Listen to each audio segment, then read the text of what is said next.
Voici la seconde vidéo du chapitre Opération avec les nombres relatifs du programme de 4e. Dans cette vidéo, nous allons voir comment multiplier ou diviser plusieurs nombres relatifs. Commençons par un premier calcul, moins 5 multiplié par moins 8 multiplié par 3. Je peux l'effectuer à la calculatrice. Moins 5 multiplié par moins 8 multiplié par 3. J'obtiens un résultat positif, 120. Nous aurions pu trouver le signe directement en comptant dans cette expression le nombre de signes moins. J'en ai ici 2. 2 est un chiffre pair. Dans ce cas, le résultat est toujours positif. Effectuons le second calcul. Moins 6 multiplié par moins 2 multiplié par moins 9. Le résultat ici est négatif, moins 108.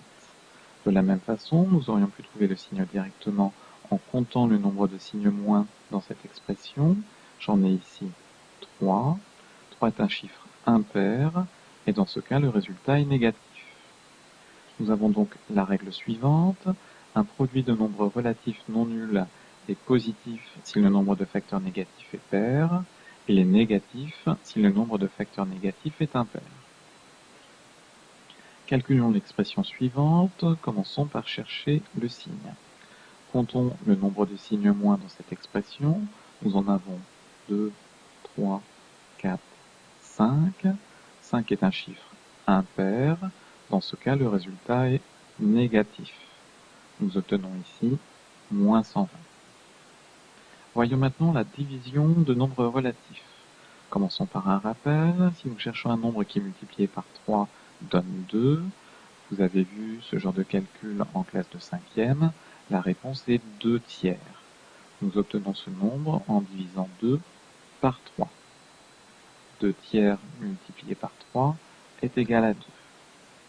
De même, si nous cherchons un nombre qui multiplié par 6 donne 42, nous pouvons chercher dans les tables ou effectuer la division suivante, 42 divisé par 6.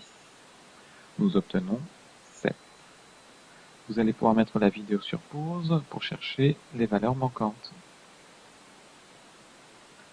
La première valeur est 5, car un nombre positif multiplié par un nombre négatif donne un nombre négatif.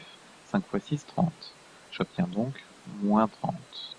Nous avons donc effectué la division suivante, moins 30 divisé par moins 6, qui est égal à 5. Donc un nombre négatif divisé par un nombre négatif donne un nombre positif. La seconde valeur est moins 4, un nombre négatif multiplié par un nombre négatif donne un nombre positif, 4 fois 8, 32. Nous avons donc effectué la division suivante, 32 divisé par moins 8, qui est égal à moins 4.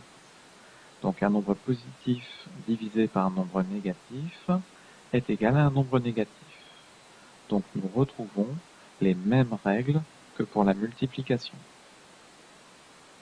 Vous allez pouvoir mettre la vidéo sur pause pour essayer de calculer les expressions suivantes. Première expression, moins 7 multiplié par quelque chose qui est égal à 21. Le nombre correspond donc à 21 divisé par moins 7. J'obtiens moins 3. Deuxième calcul, moins 15 divisé par moins 5. Le premier nombre est négatif, le second est négatif. Le quotient sera donc positif. J'obtiens donc 3. Troisième calcul, 48 divisé par moins 6. Le premier nombre est positif, le second négatif. Le quotient sera donc négatif. J'obtiens moins 8. Enfin, le dernier calcul, un nombre négatif divisé par un nombre positif. Le quotient sera négatif. J'obtiens moins 9. Terminons cette vidéo par une définition. Commençons par un rappel. Deux nombres sont opposés si leur somme est nulle. Par exemple, nous savons que 3 plus moins 3 est égal à 0. Donc 3 et moins 3 sont des nombres opposés. Définition de quatrième. Deux nombres sont inverses si leur produit est égal à 1. Par exemple, nous savons que 2 multiplié par un demi est égal à 1. Donc l'inverse de 2 est un demi. Vous allez pouvoir mettre la vidéo sur pause pour essayer de trouver l'inverse de moins 3 et de moins 4 cinquièmes. L'inverse de moins 3 est moins 1 tiers, car moins 3 multiplié par moins 1 tiers est égal à 1. L'inverse de moins 4 cinquièmes est 5 sur moins 4, ou moins 5 quarts, car moins 4 cinquièmes multiplié par 5 sur moins 4 est égal à 1. Si nous regardons les deux nombres, ces nombres sont de même signe, et nous avons inversé le numérateur et le dénominateur.